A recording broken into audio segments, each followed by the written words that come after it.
Hi, in this video I'll demonstrate how to use light and dark actions for Photoshop. Let's start taking a look at some examples. Okay, with a starting image like this and making a manual mask like this one, you can choose between 8 directions and these were the results.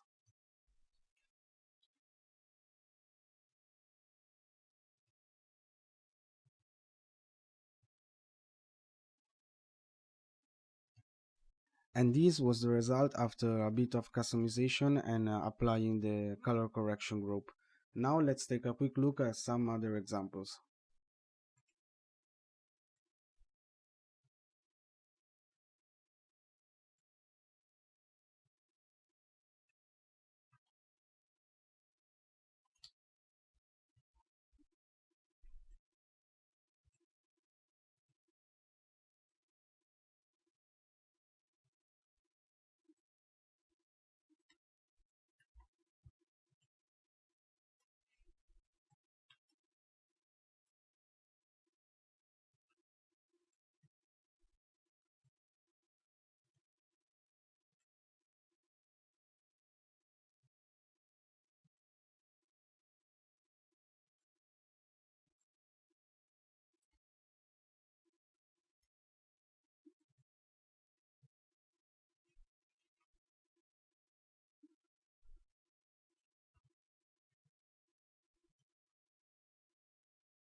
Okay, now let's open an image to work with. I'll be using this one for this example. And before installing the action, there are a few things to check. First thing, go to image, mode, and make sure that your image is RGB color mode and 8 bits per channel. Second thing, make sure that your Photoshop is in English version. If it's not on an English version, there is a link on the README file that shows how to change it temporarily. Other thing, make sure that your image has a nice resolution. This means that at least one of these two parameters, width and height, should be above 1000 pixels, and the action was tested on images between 1000 and more than 5000 pixels. Fourth thing, go to here on the layers panel on the top, open the menu, go to panel options, and make sure that add copy to copy the layers and group is active, like this. Click. Next thing, make sure that your image has a nice contrast and it's well lightened, because the action will add both shadows and lights. And for example, let me open this too. For example, the action won't work properly with an image like this because it doesn't have enough information in the interested area, while it works well with an image like this even if it's already a bit dark. A quick way to normalize the contrast of an image is to apply an auto contrast like this, but it's not needed with an image like this. Last thing, when an image is well lit from just one side, like this one, which is lit from the left, the action will work better when choosing a direction similar to the original light source. Now we can close these images and install the action. To do it, go to menu window, actions, and the actions panel will open. And if you click this arrow here, it will open the whole panel. Let's close this. Okay, here is the action panel. Now click the icon here at the top, select load actions, select the correct version for your Photoshop. Now I'm using CC, and load the action. Here you can see the action correctly installed with the 8 directions. Now there is a quick step to do before using the action. First thing, make sure that your image is set as background like this and it has a white lock like this one. And if your image is not set as background and you have a situation like this, you can select the layer, go to layer, new, background from layer, and set it as background. Then create a new layer, double click the name and call it mask, all lowercase like this. Now select the brush tool, select any color, I'll be using white, and a nice size, And also make sure that your brush is hard or just slightly soft. And then brush over the area of the subject. You can use many different methods to create this mask. For example, also a simple polygonal lasso tool will work. You can create a selection and then fill it like this. Or also the pen tool. Or if your image has a plain background, also the wand tools will work perfectly. For example, you can select the whole background and then invert the selection like this, so that you can select your subject. The important thing is that at the end you have a nice mask with transparency. Like this. Let me rasterize the layer and rename it mask. Okay, now we are ready to use the actions. Just one last thing about the directions. In this action, the light is directed towards the center of the image, and each of these names represent the position of the light source. So for example, top left, the light source will be here. Okay, and top will be here. And both of them will be directed to the center. So now that we are ready, choose any direction, open it, so that you can see the playback progression here in the bar. Select the action and click play. The playback will take around 3 minutes, so I will skip this part and see you in a few. Okay, the playback is finished, and at the end this message will appear and you can click continue. And here is the result of the action.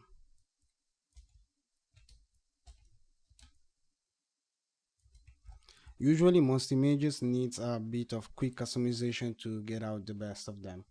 Let's close the actions panel and let's take a look at the layers panel. As you can see, there is a mess of layers here because the main group light and dark output is opened with all the layers opened like this. To quickly reorganize it, select the group, hold Alt or Option for Mac on your keyboard and click the arrow near the icon here. Then release Alt from your keyboard and open the group again. As you can see, now the folders are better organized. Okay, now we can start to talk about the layers tree and how to customize the result of the action. We will start talking about each layer starting from the bottom, but there is not a correct sequence on how to do the customization. It really depends on what you want to achieve. Usually for all the images there are a couple of things that has to be done, like adjusting the main light source and adjusting the masks of highlights and shadows, but we will see these things later. Before seeing each layer in detail, we will do a little section where we talk about 6 customization methods that are really important, because these customization methods can be applied basically to the whole layer tree. So once you know these 6 customization methods and you get used to the layers tree, you can easily customize any image. Let's turn off the color correction because we will explain this at last. Okay, customization method number 1, which is really important and it's related to mask. As you can see, all the layers and groups generated by the actions are provided of masks. And you can use these masks to reveal or hide parts of a layer or a group. Let's make a quick example using the light effects group, which is this one. As you can see, also the group here has a mask and I can use it to hide some parts of the layer. To do it, select a brush, a soft brush possibly, works better, with a black color, and also maybe lowering the opacity works good, and brush the area of the image that you want to hide. Instead, if you are using a white brush, you will reveal hidden parts. And you can use this method with every layer to fine-tune it. Another thing about masks, but we will see this in detail also later, is that some groups like sharpens and highlights and shadow have this special type of mask that is affecting only the area of the shadow. So for example, you can double click the mask to open the property panel and modify the density parameter to decide how much the highlights in this case are affecting the shadows. As you can see here, they are affecting 100%, and here you can turn them off on the area of the shadows only. By default, these masks are set to 50%. Also notice that every layer has a quick help near their name. For example, sharpen number 1 has this hint which is change opacity. This means that one of the most common customization that you can do with this layer is changing opacity. But it's not only this, you can do many other things depending on your knowledge of Photoshop. Okay, customization method number 2 is exactly this, which is change opacity. You can change opacity to basically all the layers and also the groups generated by the action. So for example, if we want to tune down highlights and shadow all at once instead of doing it manually on all the 6 layers, we can select the group and change the opacity of the group. You'll notice also that the light layers like light source and volumetric lights are using the fill parameter instead of the opacity.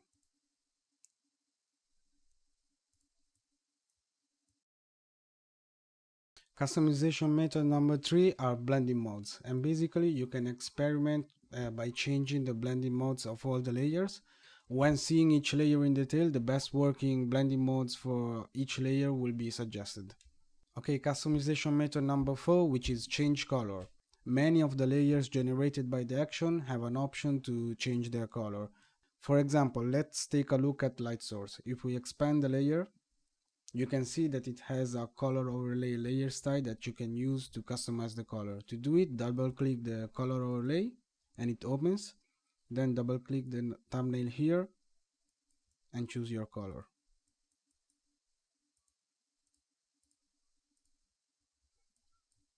Okay, as you can see, it is set to blending mode color by default, but you can also try it with normal, multiply, screen, color dodge, and soft light and overlay. Okay, let's close this. Next, customization method number 5 is edit the gradients. Some of these layers are gradients and we will see them one by one later. For example, let's take volume lights number 3.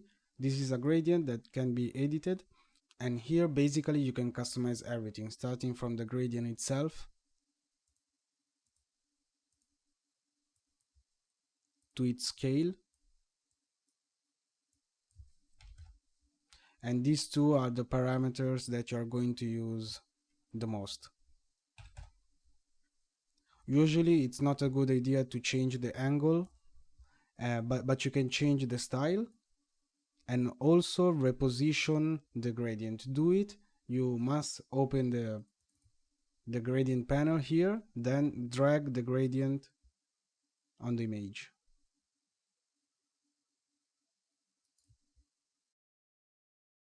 Last customization method, which is number 6, it is the concept of utilizing all of these layers like piece of information. This means that each layer can be transformed, moved, distorted, and also duplicated. Let's make an example with the background lights. Here we have the background light number 2,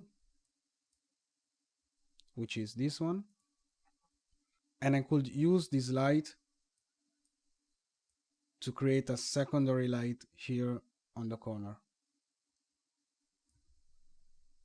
But if I wanted to add another secondary light here, I can duplicate this layer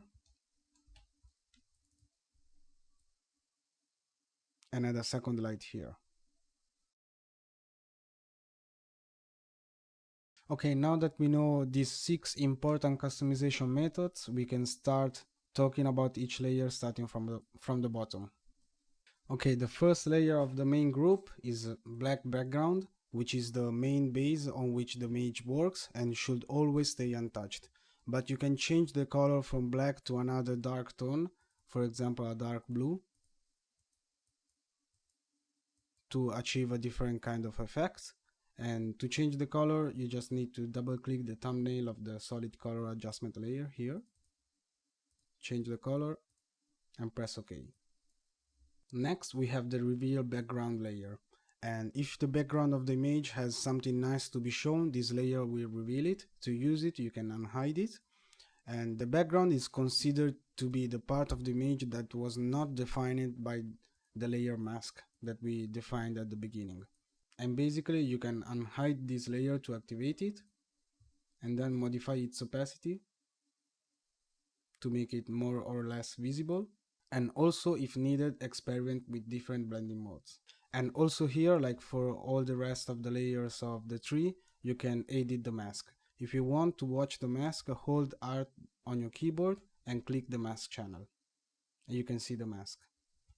Remember that if the background of your image is not suitable, you can use any background from other images instead of the original one. To do it, import the image in the file and position it, for example, like this, and position it above the reveal background layer.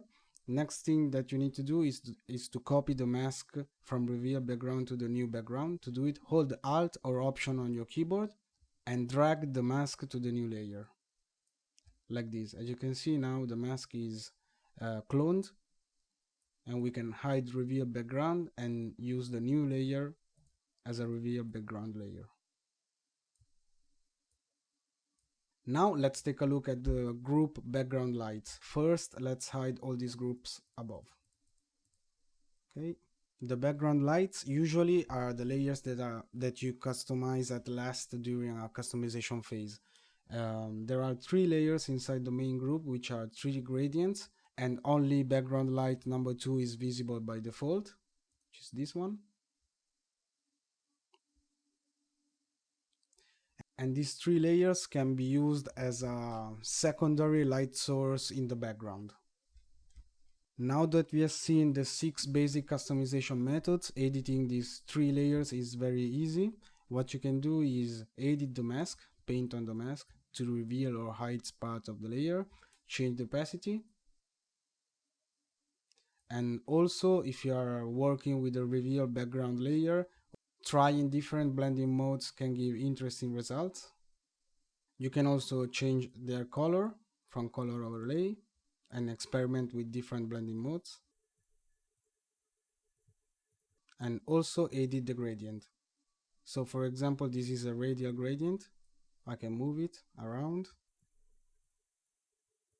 make it larger or smaller. The other 2 are respectively, the number 1 is a reflected gradient, and the third is a linear gradient. Next, we have the main group. Unhide it and open the group.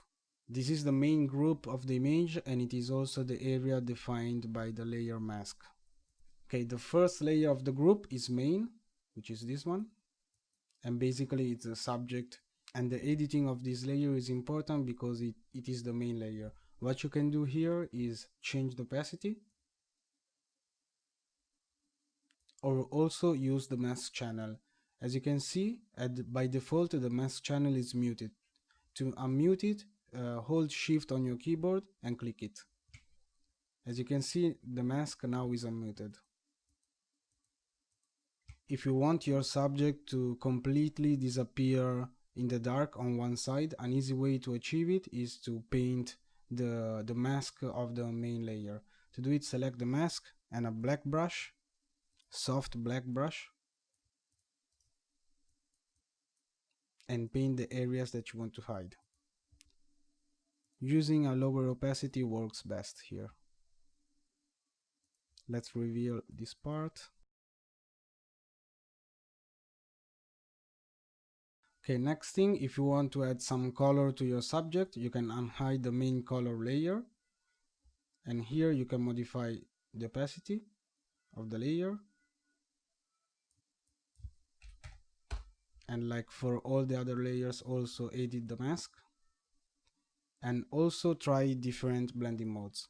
Blending modes that could work are multiply, screen, color dodge, soft light, and overlay. Next, in this group we have 2 adjustment layers. The first one is a hue saturation. To edit it, double click the thumbnail, and you can use and you can use this layer to modify the saturation and hue of the subject. And next we have a level adjustment layers. To use it, double click it, and here you can modify the levels of the main subject. Next group is sharpens. Unhide the group and open it. As you can see, this group adds some details to the image. It's made of 3 elements, which is sharpen 1, sharpen 2 and details. And here you can modify the opacity of these 3 layers. Details is a group, so you can use the opacity of the group. And you don't need to modify the 2 layers inside the group details, but you can modify here the surface blur of details A to change the type of details it gives. Other thing, you can paint over the masks like all the other layers, and notice also that the main group sharpens has this special mask that you can double click, and here you can modify the parameter density. If you put density 100%, the layer sharpens will not work on the shadow area. Okay, while instead if you set it to 0%, it will fully work in the areas of the shadow. Let's leave it in its default value, 50%. Okay, next group is highlight and shadows. Unhide it and open it. And this group creates the contrast of highlights on one side and shadows on the other side. The very first thing to do here in this group, and you'll need to do this with every image, is to adjust the 2 masks, highlights and shadows. For example, shadows with 0% density, it means that the shadows are fully working in the shadows area. While highlights at 100% density, it means that the highlights are not visible in the area of the shadows. So the first thing to do is to find a nice balance between these 2 masks. The same result can be achieved by manually painting each layer singularly. Last note about the masks is again that you can use both the mask channel of the groups or each single layer. Next 2 simple things is that also here you can modify the opacity to all the layers and the groups. So if I want to modify the highlights all by once, I can do like this. Or if I want to modify just one highlight, this one for example, I can adjust it like this. Next thing are blending modes. By default, these layers are set to normal, and you can experiment with different blending modes.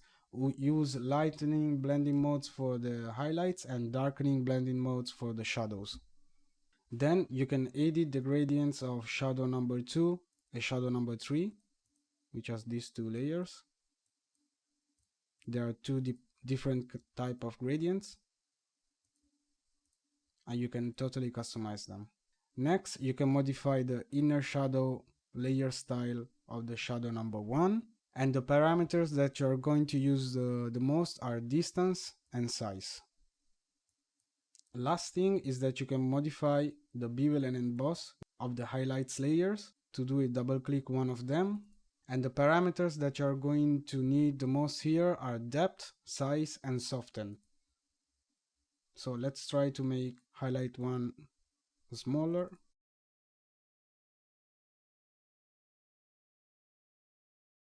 Okay, next group is light effects. Unhide it and open it. And here are grouped all the lights created by the action.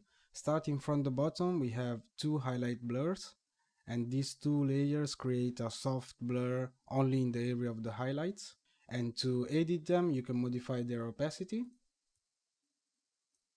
and also try different lightening blending modes. You can also change the smart filter motion blur of both of the layers, and for example increase it.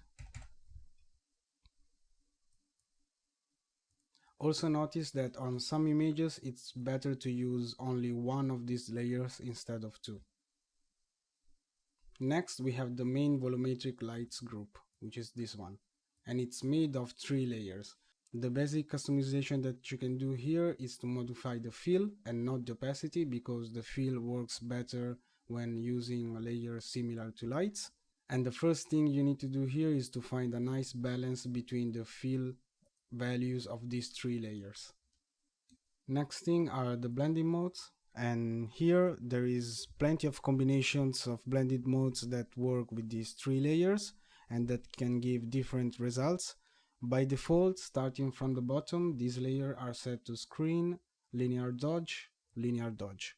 But other combinations that could work very well are screen, color dodge, screen, for example, or also normal, linear dodge, screen. Try to experiment a bit with also other lightening blending mode and find the best combination for your image. Next thing you can customize is another time the masks, and these are quite important here. As you can see, each layer has a pre-made mask that covers it in one part of the image, and there is a lot of editing that can be done with this mask, but they should not be distorted too much or moved too much from the original position.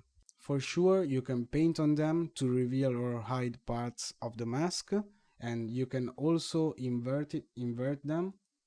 You can invert a mask by selecting it and pressing Ctrl E on the keyboard. This way you can see if the inverted mask can give any interesting result, because also remember that the first 2 lights are generated randomly. Another thing that you can do with these 3 masks is to apply adjustments. For example, if I select the mask of the volume number 3 and press Ctrl L on my keyboard, I can modify the levels and this way modify its look. Next method that you can use with these 3 volumetric layers is applying transformations. As you can see, the first 2 layers, volume 1 and 2, they don't have a lock between the mask and the RGB channel. This means that the layers can slide under the mask. And if I select one of these layers and press Ctrl T, you can notice that the layer is already a bit distorted. So these 2 layers, volume 1 and volume 2, can be slightly moved and distorted to achieve a more realistic result. To distort a layer, keep pressing Ctrl on your keyboard and drag a corner of the layer, like this.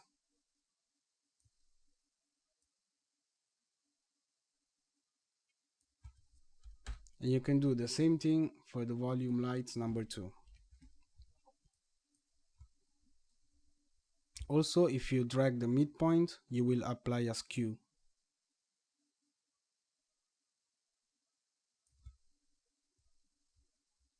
Then press enter to apply the transform. Next thing that you can do here is simply changing the color. And as you can see also here, there is already a combination of blending modes. The first one is in multiply, color, and color. But you can also try other blending modes such as normal, multiply, screen, linear dodge, color dodge, overlay, soft light, and obviously color. Then notice that volume lights number 3 is a simple gradient, so you can modify its parameter, both the gradient, the scale, or the style. So for example, if I make the scale bigger, it will look like this. The smaller scale, it will look like this. Last thing, it is the 6th important customization method, which was basically the concept of using these layers as piece of information. So for example, if an area of the image is lacking of some details, I could duplicate one of these layers and maybe delete the mask, then move it on the interested area, and then make it work with the interested area by changing blending modes and the fill. Okay, I have something new there. Then I can apply an inverted mask to this. To do it, hold Alt or Option on your keyboard and press this button on the layers panel, add layer mask. It applied a black layer mask, so the layer is not more visible. And now I can reveal parts of this layer using a brush. A soft brush with a low opacity.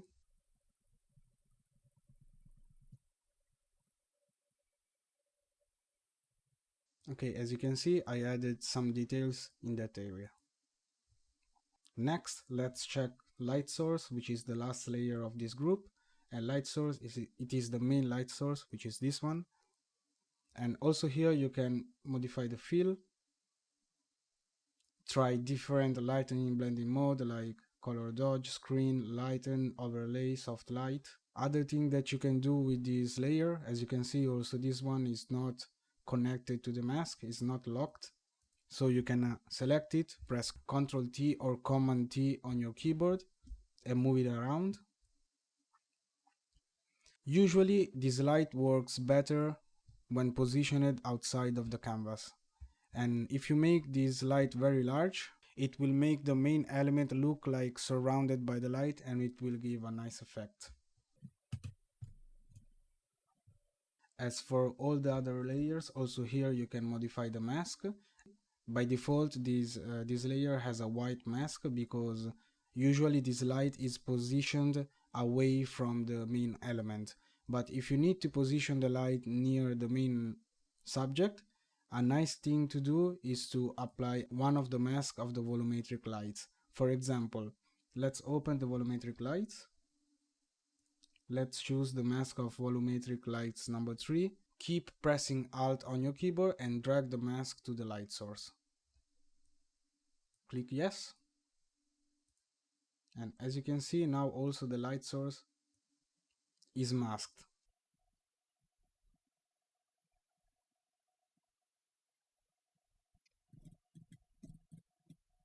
Okay, other things that can be done here is to change color.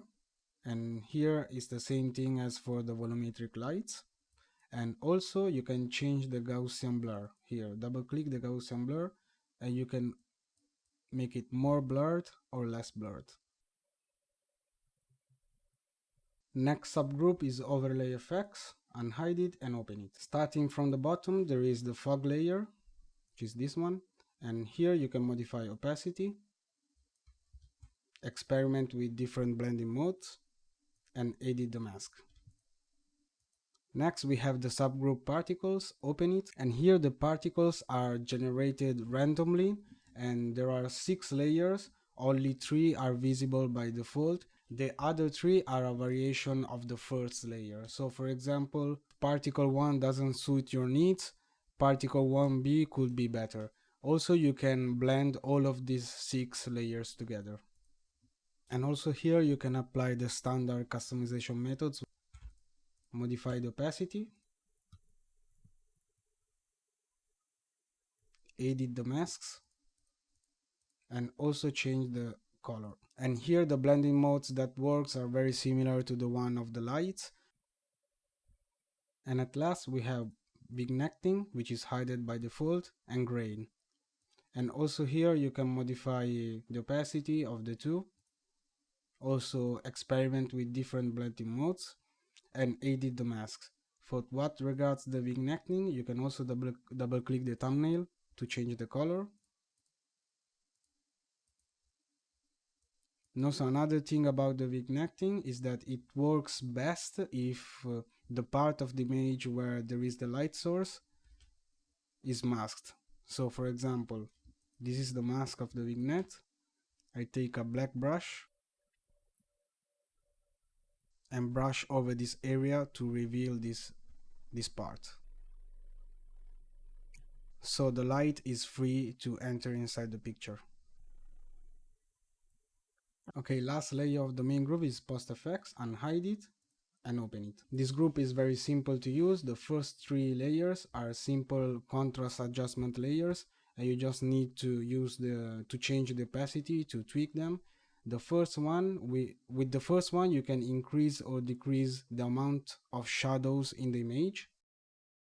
The second one, you can increase or decrease the amount of lights, of brightness in the image. And the third one will affect both highlights and shadows, since it's a simple global contrast. Okay, next we have colorize hue and saturation, which is hidden by default, and this layer can be very useful. First thing, if you unhide it, is set to colorize, so you can modify the hue to change the colorization of the image, and also saturation and lightness. Or also you could use this adjustment layer as a simple hue saturation adjustment layer by deactivating colorize, and now you can modify the hue and saturation of the original colors. Okay, now we're finished explaining the layer tree, and we can check the color corrections. So unhide the group and open it. It is very simple to use. By default, the color correction option number 1 is visible. The first two layers of this group are two global adjustment layers for levels and hue saturation, and you can use these two layers to make the final tweaks to the image. Next, we have 20 color corrections. Unhide them one by one to check them.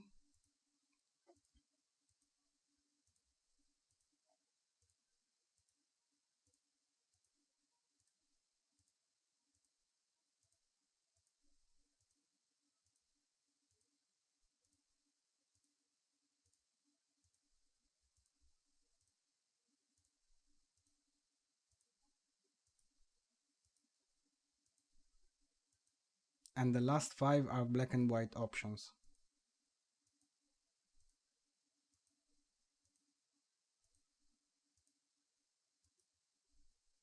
If one of the color correction is too much aggressive, for example this one, you can use the opacity to tone it down a bit.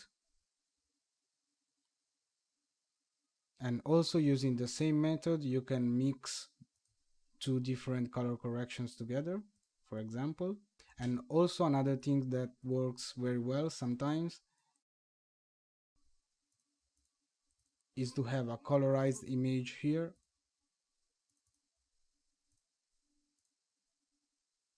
and then to apply a color correction above it.